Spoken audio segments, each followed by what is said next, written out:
Que Dieu nous bénisse. Nous saluons tous les frères et sœurs ici présents et en ligne au nom du Seigneur Jésus-Christ. Sans entraîner, nous pouvons prendre notre écriture dans Apocalypse 22, le verset 17.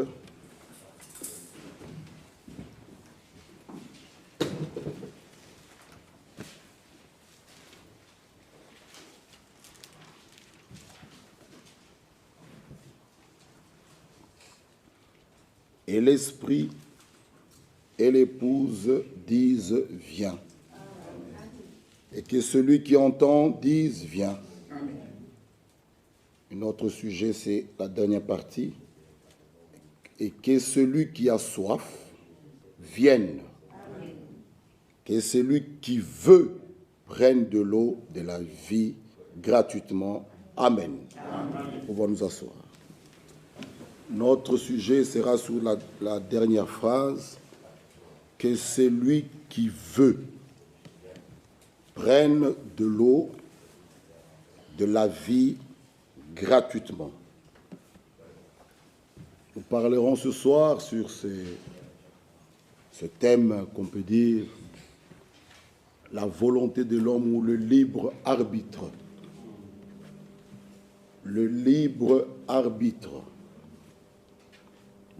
Quand Dieu a créé l'homme, Dieu a donné à tout homme ce qu'on appelle le libre arbitre. Tout homme est doté du libre arbitre. Même Adam avait le libre arbitre. Toute personne, tout homme a le libre arbitre. Il y a la volonté de Dieu, il y a la préscience de Dieu et il y a la volonté de l'homme ou le libre arbitre. La volonté de Dieu, selon 1 Timothée 2, il veut que tous les hommes soient sauvés. Ça, c'est sa volonté. Mais Dieu ne contraint personne. Tu ne veux pas le salut, lui dit, je te sauve malgré tout. Non. Ça ne se fait pas comme cela. Tu dois vouloir la chose. Il y a la volonté de Dieu, la préscience de Dieu. Seul Dieu détient la préscience. Aucun homme sur la terre. Seul Dieu. C'est une capacité de connaître les choses à venir. Et il n'y a que Dieu qui a la préscience. De connaître les choses dans le futur. Il n'y a que Dieu. Et nous ne devons pas confondre la volonté de Dieu et la préscience de Dieu. La volonté de Dieu n'est pas égale à la préscience de Dieu. Non. Non. Lui, Dieu, ce qu'il veut, c'est que tous les hommes soient sauvés. Mais malheureusement, tous les hommes ne sont pas sauvés. Et l'élection, c'est selon la préscience de Dieu. Pas selon sa volonté. Lisons dans 1 Pierre. C'est un sujet qui est très important.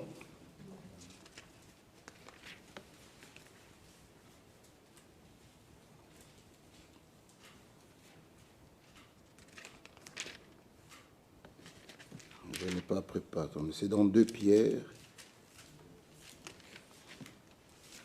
Élu selon sa préscience.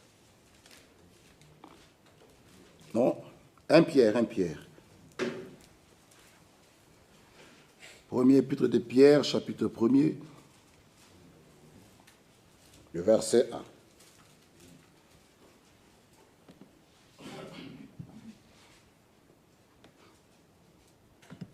le verset 2.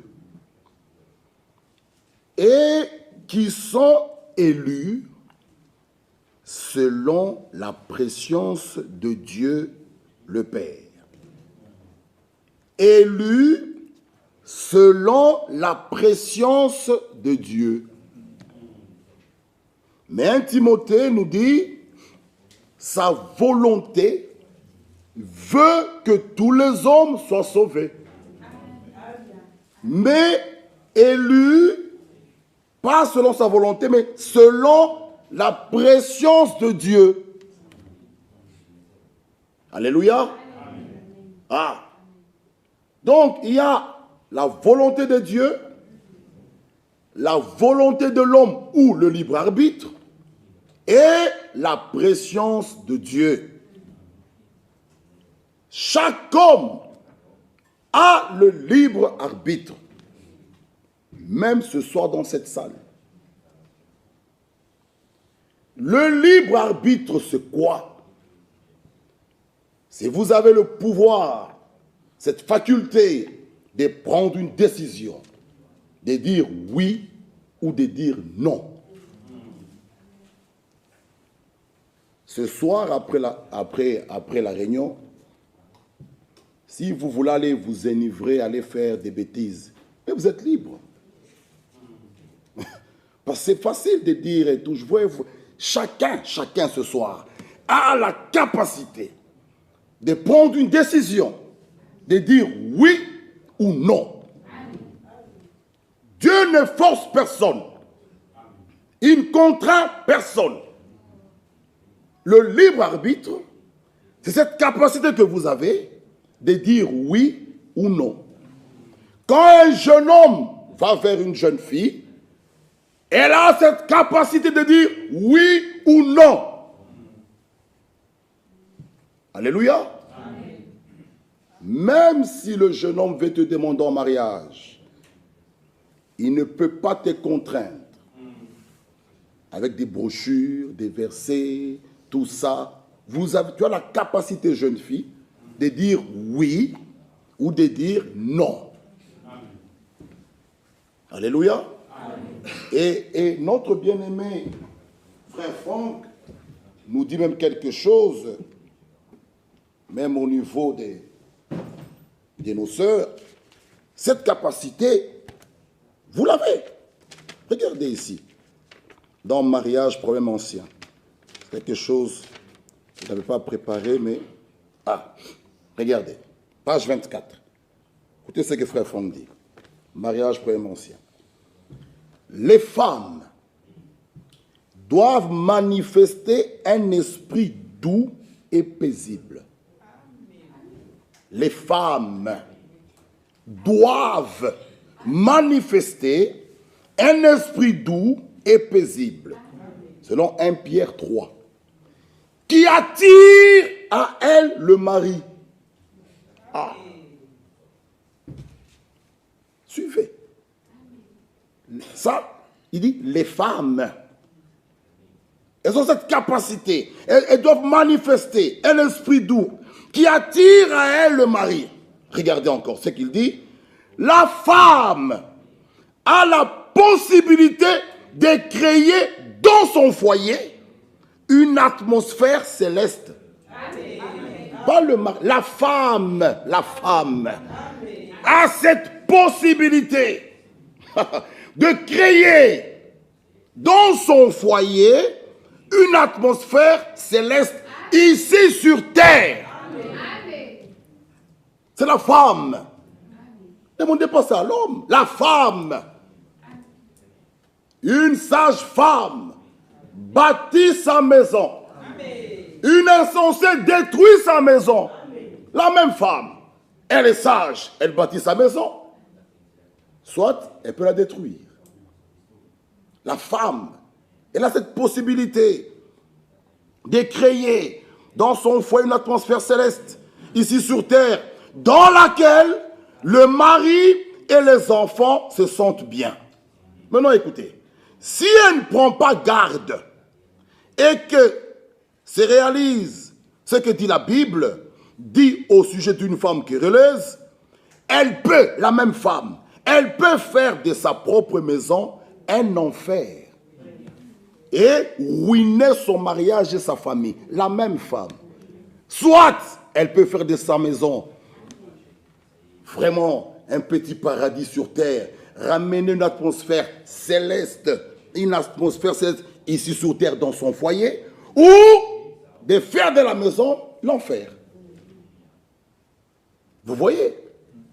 Donc, vous avez la possibilité, ce pouvoir de dire oui ou de dire non. C'est ce qu'on appelle le libre arbitre. Dans l'Ancien Testament, même une femme qui a été violée par force dans la ville, si elle ne crie pas, bien-aimés frères, les deux sont lapidés. Si cela se passe au loin, dans le champ, loin, même si elle criait, qui peut aller la secourir? Dans ce cas, elle pourrait être épargnée, elle est épargnée. Aujourd'hui, c'est facile. Oui, vous voyez, mais tu as le pouvoir, tu as la possibilité de dire oui ou de dire non. D'accepter ou de refuser. Le libre arbitre, chaque personne là, même dans cette salle. On va lire le prophète, Geoffrey Franck, vous verrez. Vous verrez. Tu as le libre arbitre, mon frère, de prendre une décision, de faire un choix. C'est toi qui dois faire ton choix. Et contraindre quelqu'un, c'est lui faire des choses contrairement à sa volonté. Or, Dieu ne contraint personne. Lisons d'abord, frère Franck, le christianisme. Nous irons tout doucement, que chacun puisse capter. Je vais d'abord vous lire à la page 96. Parce que quand quelqu'un se perd, n'est pas sauvé, ou quelqu'un se perd, ne mettez pas ça sous la charge de Dieu. Ah non. Non, non, non, non, non. Ça, il ne faut pas le mettre sous la charge. Écoutez ceci. Écoutez ceci. Page 96 d'abord. 95. L'homme créé à l'image de Dieu, Adam, avait été doté du libre arbitre qu'il utilisa pour prendre la mauvaise décision. Lorsqu'Adam allait faire ce que Dieu lui avait interdit, Dieu n'est pas parti. Adam, laisse, ne fais pas. Non, il avait son libre arbitre. Aujourd'hui, n'attendez pas, quand vous allez vers le mal, Dieu va descendre des anges. Ah non, non, non. Non, sinon, il serait injuste vis-à-vis d'Adam. Ah, or, Dieu n'est pas injuste. Dieu est juste et droit. Alléluia. Écoutez encore la suite ici. Page 155 maintenant. Notre bien-aimé nous a vraiment beaucoup aidé. Écoutez. Le libre arbitre, non, l'élection n'a rien d'arbitraire. Non.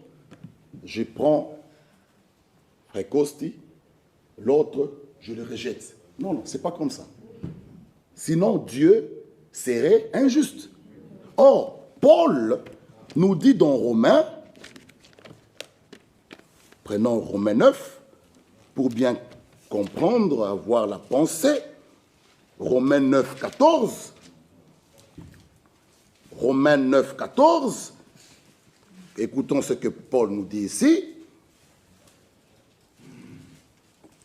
Que dirons-nous donc?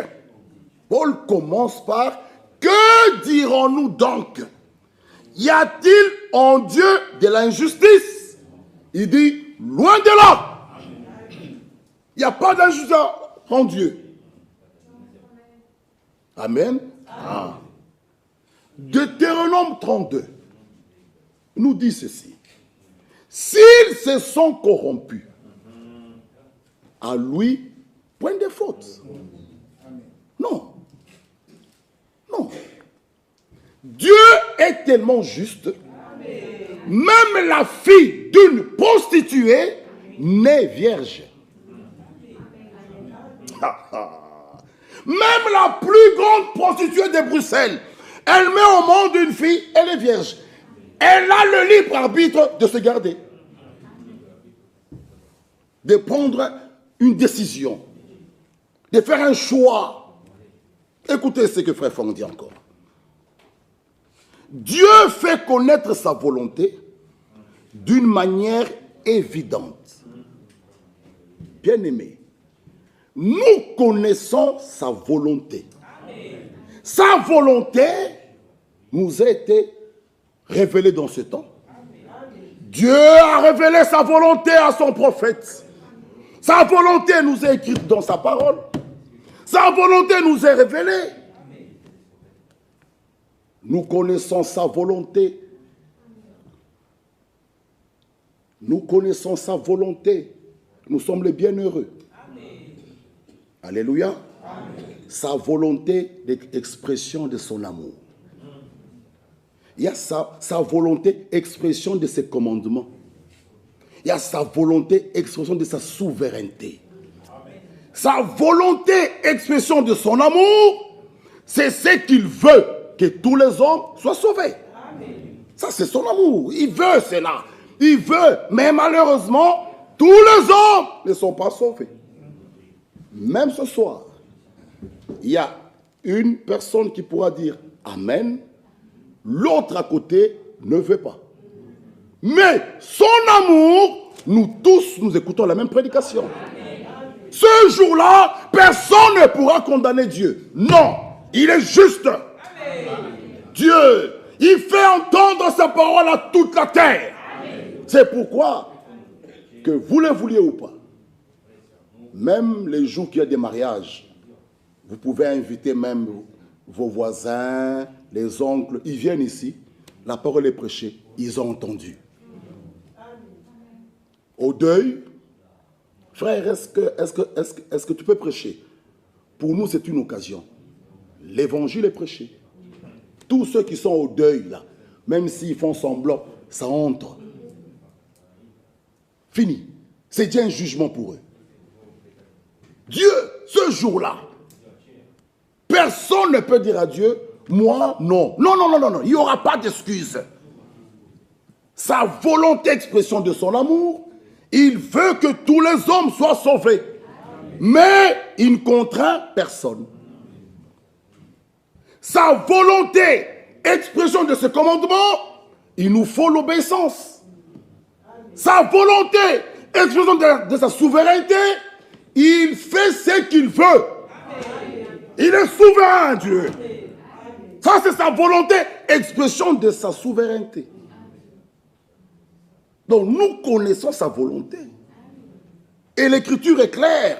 Dieu fait connaître sa volonté d'une manière évidente. Ne faisons pas semblant. Dieu, dans cet âge, a parlé. Sur le mariage, il a parlé. Sur les fiançailles, sur tout, l'habillement, la coiffure. Dieu a parlé. Et Dieu a permis que ces choses soient même écrites.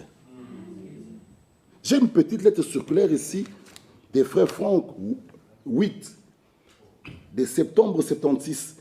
Il a parlé ici même de l'habillement des sœurs, des gens même en 76. Donc, il n'y a pas d'excuse. Aujourd'hui, il n'y a pas d'excuse. Oh, frère, la jupe, c'est écrit, c'est écrit. Même pour ce qui concerne l'habillement, le Seigneur nous a montré le chemin.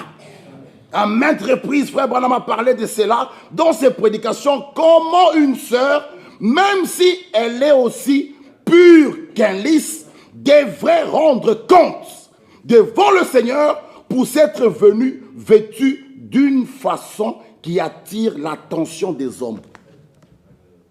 C'est écrit. Il n'y a pas d'excuse. Ne faisons pas semblant. Dieu nous a révélé sa volonté. Il nous a fait connaître sa volonté d'une manière évidente.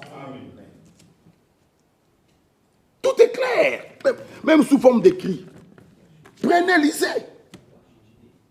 Ne faisons pas semblant. Dieu a parlé. Il continue.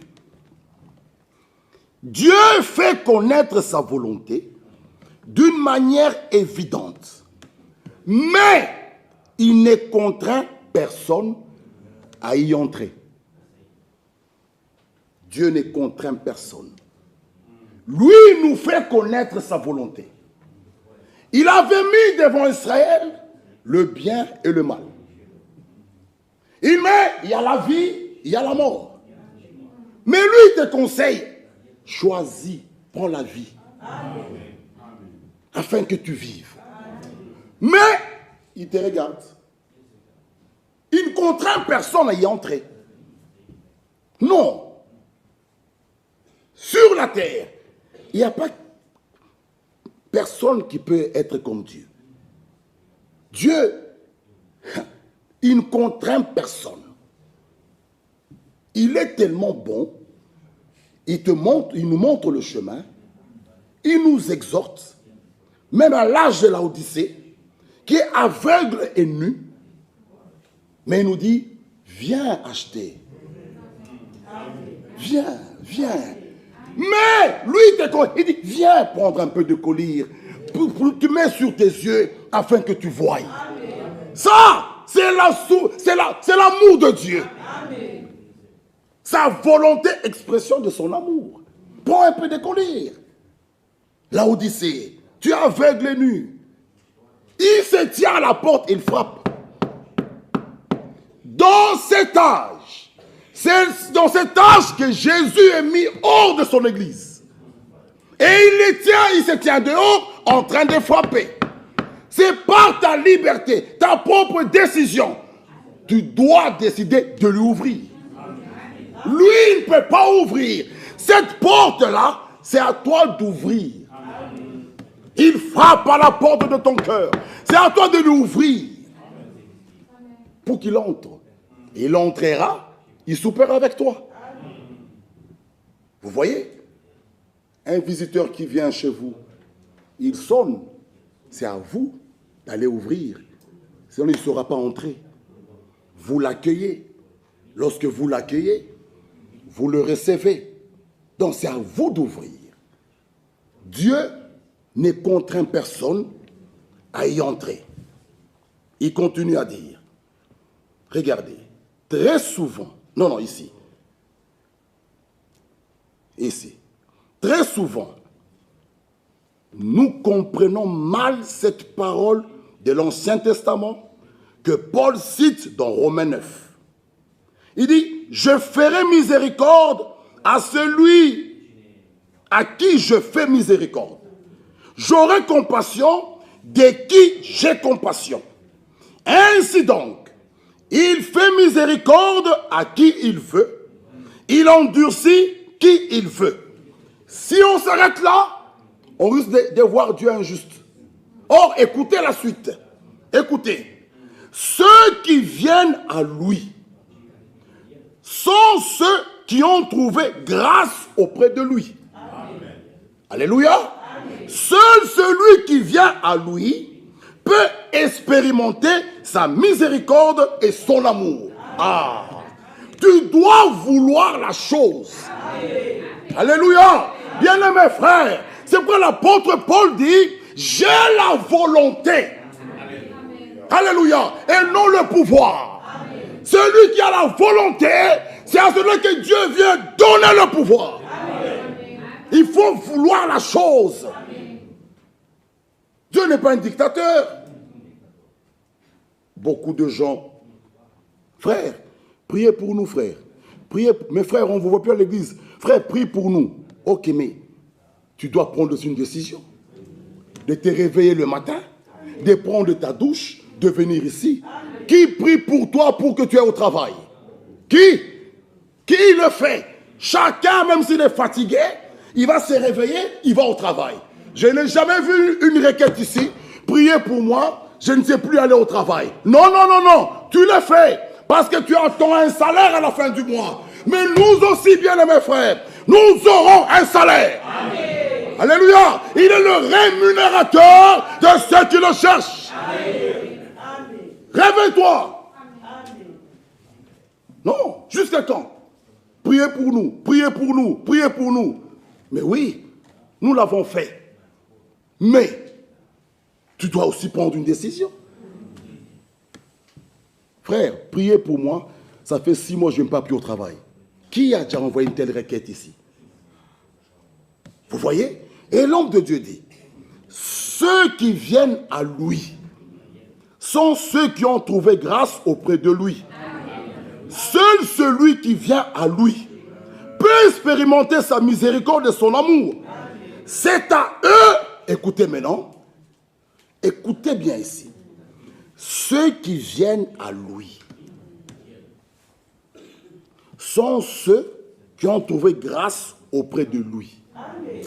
Il dit encore, seul celui qui vient à lui, à Dieu, peut expérimenter sa miséricorde et son amour. Alors il dit, c'est à eux que se rapporte le verset 16. Ainsi donc, ce n'est pas de celui qui veut, ni de celui qui court, mais de Dieu qui fait miséricorde. Ah, ça c'est la partie qui vient compléter le verset 16. Ceux qui viennent à lui, ce sont eux qui expérimentent la grâce de Dieu. Ceux qui viennent à eux, à lui, c'est ceux-là qui verront la miséricorde de son amour. Alors c'est à eux que l'Écriture dit, c'est pas celui qui veut, ni celui qui court. Vous voyez? Le libre, il faut pas supprimer ça. Non, non, non, non. Beaucoup de gens n'aiment pas qu'on parle de libre arbitre. Oh non, Dieu fera tout. Vous savez, même quand l'Écriture dit, c'est lui qui vous appelle, c'est lui qui le fera. Il vous sanctifiera lui-même. Mais comment l'homme de Dieu, frère Franck, parle de cette Écriture? Je vais vous le lire. Il faut faire attention. Il faut bien capter les choses. Comment il est fait? Même la sanctification. Comment elle s'opère? C'est par l'obéissance et la mise en pratique de toute ta parole. C'est comme ça qu'elle s'opère. Tu es là dans la boisson, il le fera lui-même. Non, non, non, non, non, non, non, non. Comment est-ce qu'elle s'opère? Lisons ici. Ici. Attendez. Ah, je l'ai trouvé ici. Regardez. Écoutez. Ce qu'il dit.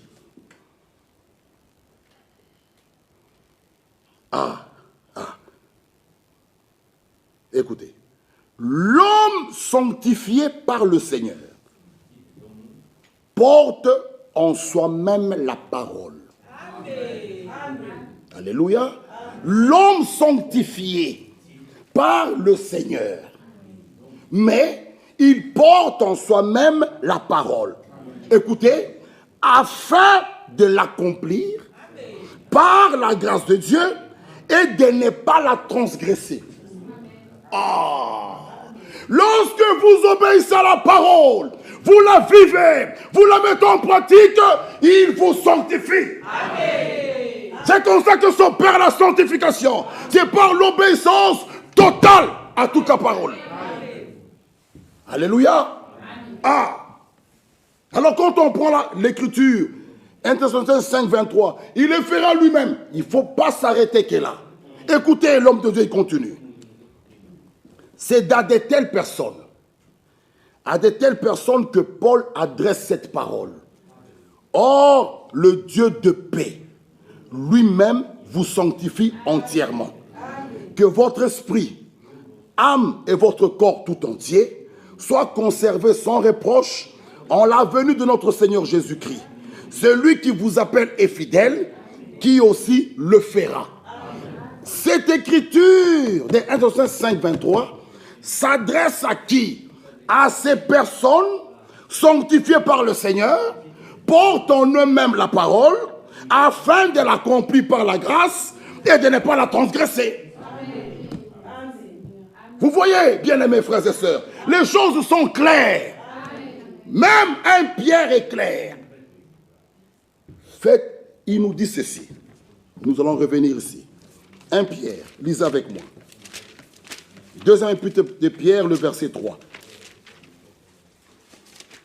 Il ne faut pas qu'on puisse déplacer la parole. Nous devons la laisser dans son contexte. De ne pas aller au-delà de ce qui est écrit. Écoutez, écoutez. Ici. Deuxième épître de Pierre, chapitre 1er, verset 3. Sa divine puissance nous a donné tout ce qui contribue à la vie et à la piété, au moyen de la connaissance de celui qui nous a appelés par sa propre gloire et par sa vertu. Celle-ci nous assure, de sa part, les plus grandes et les plus précieuses promesses, afin que par elles, vous deveniez participants de la nature divine, en fuyant la corruption qui existe dans le monde.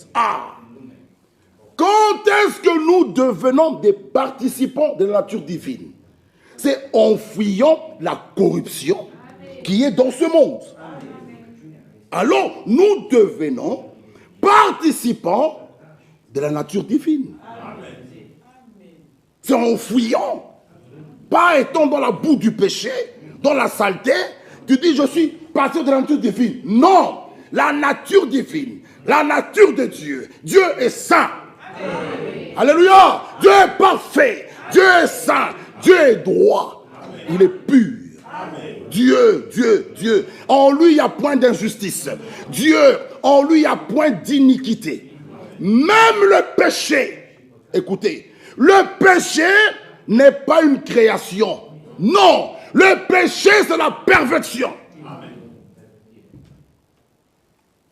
Le mensonge, c'est la vérité qui est pervertie. Le péché en soi n'est pas une création. Non. N'attribuons pas le mal à Dieu. Non, non et non. En lui, il n'y a point d'iniquité. Dieu est bon. Amen. Dieu est juste. Amen. Dieu est parfait. Amen. Dieu est saint. Amen. Il est pur, notre Dieu. Amen. Il est droit. Amen. Même sa voix, les chemins de... C'est droit, c'est droit. Amen. Alléluia. Amen. Donc c'est en fuyant la corruption que vous deveniez des participants de la nature divine. Que vous héritez le caractère divin. Le caractère de Dieu. Frères et sœurs, nous sommes des bienheureux. C'est pourquoi je vous ai lu l'autre fois, l'homme de Dieu, frère Franck, il avait prêché le week-end là. Il dit, l'onction, même si vous l'avez, vous parlez en langue, vous sautez, vous prêchez, mais l'onction ne remplace pas la nouvelle naissance. Non. La nouvelle naissance est la chose la plus importante. Amen. Vous, bien-aimés frères, vous attendez au baptême du Saint-Esprit, mais vous n'êtes pas encore nés. Vous n'existez pas dans ce royaume. Il faut d'abord naître. Amen. Lorsque vous naissez de nouveau, vous recevez le caractère divin. Alléluia. Vous devenez une nouvelle créature. Alors les choses anciennes passent. Toute chose devient nouvelle. Frère, le libre arbitre,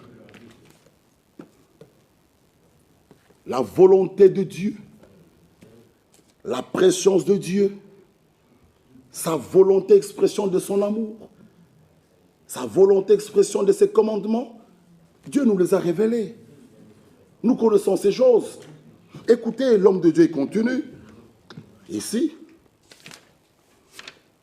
156, ici, 154. Écoutez, c'est ce qu'il dit. Celui qui ne vient pas, écoutez, celui qui ne vient pas et endurcit son cœur, Dieu à son tour le rend insensible. Dans l'Ancien Testament, il y avait des esclaves qui étaient pris. Et il fallait qu'on trouve un parent rédempteur pour qu'il vienne payer la rançon et vous libérer. S'il n'y a pas de parents rédempteurs, il fallait entendre l'année qu'on appelle l'année de jubilé. À cette année-là, à cette époque-là, on sonnait de la trompette. L'esclave, même s'il était en train de coudre, il était en train de maçonner, il est peintre en train de peindre. Quand la trompette sonne, il jette le rouleau, il dit je suis libre. Amen. Celui qui ne voulait pas, il dit j'aime mon maître, je vais rester avec lui. On les prenait, on allait sur la place publique, contre un poteau, on pinçait son oreille. C'était visible que cette personne a refusé la liberté. Vous voyez? Donc, celui qui ne vient pas, frère, par notre premier parent Adam, nous sommes tous coupables. Mais écoutez ceci. Condamné par représentation. Dieu n'en fait pas un problème. Mais le problème en est où? C'est si vous mourrez pécheur. Parce que le salut aussi, c'est un don. Il donne. Il donne. Il dit, tu es condamné par représentation. Tu n'étais pas encore né. Adam avait commis la faute. Toute la terre, nous tous, on était condamnés. Mais le salut est là. Il fait ça. Toi, viens chercher. Alléluia. Viens prendre, c'est un don. Il nous a donné son Fils unique. C'est pourquoi frère Franck il écrit, c'est lui qui ne vient pas et endurcit son cœur. Dieu à son tour le rend insensible et l'endurcit complètement. Dieu, il est tellement bon, notre Dieu, mais ne jouons pas avec lui. Dans tous les attributs, il n'a pas l'attribut de grand-père. Non. Dieu, il est tellement bon qu'il a donné même du temps à Jézabel. Il dit, Jézabel, je te laisse du temps pour que tu te répondes. Mais Jézabel n'a pas voulu. Dieu, il peut te regarder, il te laisse le temps. Comme 2 Pierre dit, il attend. Dieu est tellement patient. C'est pas qu'il tarde. Non, il est patient. Il attend. Il veut sur notre repentance. Mais ne jouons pas avec ça. Ne jouons pas avec ça. Non, la repentance vient de Dieu. C'est un acte du Saint-Esprit. Mais, frère bien-aimé, l'écriture est claire. Aujourd'hui, si vous entendez sa voix, n'endurcissez pas votre cœur. C'est lui qui a réellement reçu la sémence de Dieu, qui a le véritable baptême du Saint-Esprit, ne peut pas demeurer avec un péché inconfessé. Il dit, j'attends. Tu attends quoi? Le Saint-Esprit en nous, nous convainc. Il nous convainc. Il nous conduit. Vous savez, on peut s'appeler enfant de Dieu. C'est bien. Mais il y a des petits signes visibles et palpables. Un enfant de Dieu. Marchander avec lui pour mettre sa vie en ordre. Presque, on n'a même pas marchandé avec lui. Le Saint-Esprit, en nous, il nous convainc. Tu ne peux pas dormir, frère. Il y a des... frère, nous avons des témoignages. Tu ne dormiras pas. Il ne te laissera pas tranquille. Il te convainc. Il te conduit. Il te conduit. Bien-aimés frères, j'ai aimé un jour l'homme de Dieu dire, oui, c'est vrai que le Saint-Esprit, nous l'avons. Oui, mais nous l'avons et il nous conduit. Il nous conduit dans toute la vérité. Bien-aimés frères et sœurs, que Dieu nous aide, bien, mes bien-aimés frères. Jésus revient bientôt. Le Saint-Esprit nous conduit. C'est un guide. C'est lui le conducteur de l'Église. Que nous soyons là ou pas, son Église, son œuvre va arriver. Ce n'est pas l'affaire d'un homme. Non, non et non. C'est l'affaire de Dieu. Lui-même a résolu. C'est son affaire. N'attribuez pas l'affaire de Dieu à un homme. Non. Lisez, frère Franck, dans sa lettre sur le 44. Il dit, aucun homme ne représente le Saint-Esprit. Non, non, non, non. C'est son affaire. C'est son église. C'est son œuvre. C'est le fruit de l'œuvre de Golgotha. Jésus lui-même a accepté de rester nu. Il s'est dépouillé lui-même pour son église. Alors toute la gloire est à lui. Pas un homme, mes frères bien-aimés. Non, non, non, non, non. N'acceptez pas ça. Toute la gloire à lui. Le Saint-Esprit, il nous convainc. Il nous guide. C'est pourquoi lorsque vous l'avez, il enlève la peur en vous. Quand il faut dire la vérité sortira. Les hommes ne vous feront pas peur. Lui-même, le Saint-Esprit en nous, ce n'est pas l'esprit de timidité. Il nous remplit de force, d'amour et de sagesse. Alléluia. Le Saint-Esprit est une garantie, frère bien-aimé. Même la mort, vous n'avez pas peur de la mort. Écoutez ce qu'il dit. Celui qui ne vient pas endurcit son cœur, Dieu à son tour le rend insensible et l'endurcit complètement.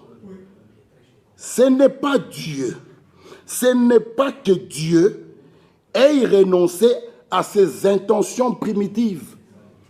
Il dit non, sa volonté, il veut que tous les hommes soient sauvés. Ce sont ses intentions primitives. Mais ce n'est pas que Dieu ait renoncé à ses intentions primitives. Au contraire, il réalise envers ceux qui viennent à lui. Dieu réalise sa bonté, son pardon à celui qui se répand. Alléluia. Il lui accorde le pardon. Dieu réalise sa miséricorde, sa bonté à celui qui vient à lui. Dieu du ciel, une chose le secoue, c'est la repentance. Ça, mes frères, écoutez ce qu'il dit. Écoutez encore. Ce qui est écrit, plus long au sujet de la colère de Dieu et des vases de colère destinés à la destruction, concerne de nouveau ceux qui demeurent incrédules, qui ne veulent rien avoir à faire avec Dieu. Celui qui ne vient pas à Christ est la personne sous laquelle la colère de Dieu demeure, parce qu'elle ne prend pas pour elle-même la rédemption pleinement accomplie. Dieu ne pouvait pas vouloir la perdition de l'homme, car sa volonté est que tous soient secourus. Il veut que tous soient sauvés, parce qu'il est réellement le sauveur. Mais écoutez, quand l'homme ne veut pas ce que Dieu veut, Dieu veut te sauver, Dieu veut te guérir, Dieu veut te pardonner, Dieu veut te donner le Saint-Esprit. Dieu veut, Dieu veut, Dieu veut. Il dit, j'ai pour vous le projet de bonheur et de paix. Pas de malédiction, non. Il dit, j'ai des projets meilleurs. Mais maintenant il dit, quand l'homme ne veut pas ce que Dieu veut, alors Dieu doit vouloir ce que l'homme veut. Ah, quand l'homme ne veut pas, vous voulez que Dieu fasse quoi? Qu'il vous sauve par force? Non. Quand l'homme ne veut pas ce que Dieu veut, Dieu veut ton bonheur. Dieu veut ton bonheur. Dieu veut ta paix. Dieu veut ta joie. Dieu veut ta guérison. Dieu veut toutes les bonnes choses. Oh, loué soit Dieu le Père. Il nous a bénis de toute bénédiction spirituelle dans le céleste en Christ. Là, on a tout. Regardez. Mais il vous dit, venez et plaidons. Même vous qui êtes fatigués, chargés, venez. Moi, je vous donnerai du repos. Venez. Comme si tu ne veux pas ça, alors Dieu va vouloir ce que l'homme veut. Vous voyez, Dieu, quand l'homme ne veut pas ce que l'homme veut, alors Dieu doit vouloir ce que l'homme veut. Oh, mes bien-aimés frères, c'est pourquoi que Dieu nous aide. Alors pour conclure, nous sommes dans ce monde où le diable peut venir nous attaquer, peut venir vers nous. Et il y a un champ de bataille, là où tout commence. Tout commence dans la pensée. Vous lisez la plus grande bataille jamais livrée, où l'homme de Dieu nous montre que le champ de bataille, c'est la pensée de l'homme. Et cette pensée ouvre ou ferme. C'est là où les choses commencent. Avant de commettre l'acte de l'adultère, d'abord la pensée. Vous mûrissez. Et Jésus dit, celui qui regarde une femme a déjà combien d'adultère avec elle? Lui, il te voit déjà adultère. La pensée, c'est la porte de l'esprit. Ou vous ouvrez, ou vous fermez. Mes frères bien-aimés, c'est pourquoi. Attendez. Écoutez, je lis d'abord ici. Le champ de bataille se trouve dans la pensée humaine. C'est là que le combat a commencé. La pensée humaine a été choisie comme champ de bataille. Alléluia. L'homme a 3 sphères. Vous connaissez cela. Corps, esprit et âme.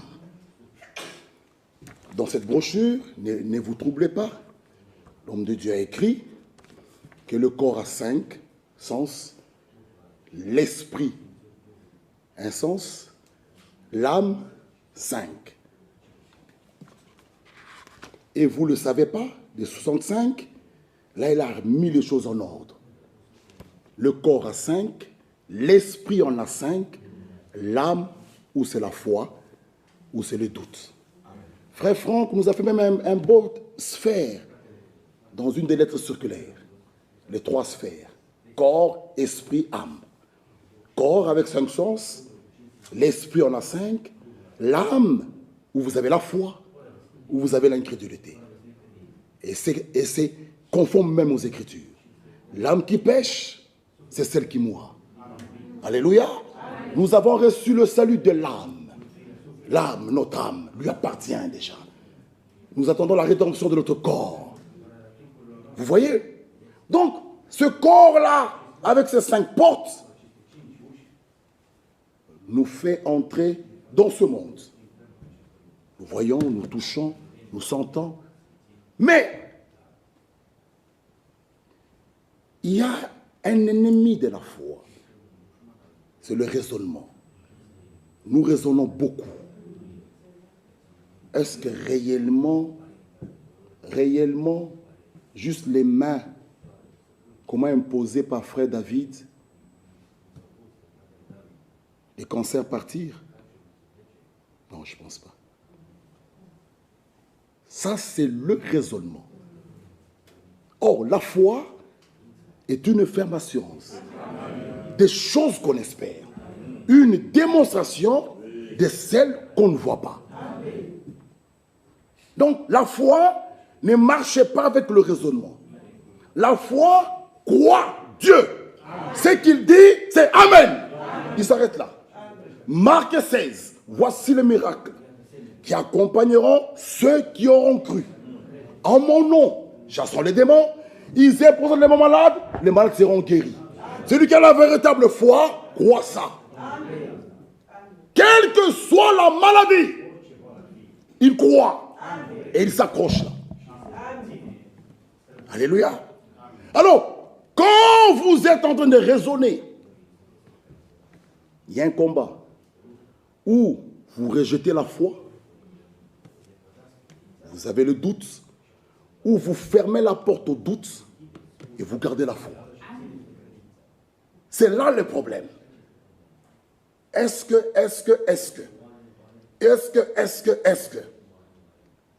il y a une porte qui doit s'ouvrir, une autre porte qui doit se fermer pour laisser la place à une chose. Vous ne pouvez pas avoir la foi, avoir le doute. Non. Ou vous avez la foi, ou vous êtes incrédule, vous avez le doute. Et Jésus a repris des gens, il dit, homme de peu de foi. Et les disciples, ils pouvaient lui dire, augmente-nous la foi. Frère, la foi réelle et biblique, cette foi lorsque vous l'avez, comme notre frère Paul nous a parlé même des expériences, c'est lui qui a la véritable foi. Comme Paul, il a fait des expériences. Il nous parle dans Romains 7. Il nous montre le passage de cette conversion. Paul écrit, misérable que je suis, qui me délivrera de ce corps. Et au chapitre 8, il dit, il n'y a plus de condamnation. Une telle personne qui a la foi réelle, rien ne peut te bouger. Rien ne peut te bouger. Même la mort, même le deuil, même les épreuves, tu resteras ferme dans la foi. Alléluia. Il est l'heure. Que Dieu nous bénisse.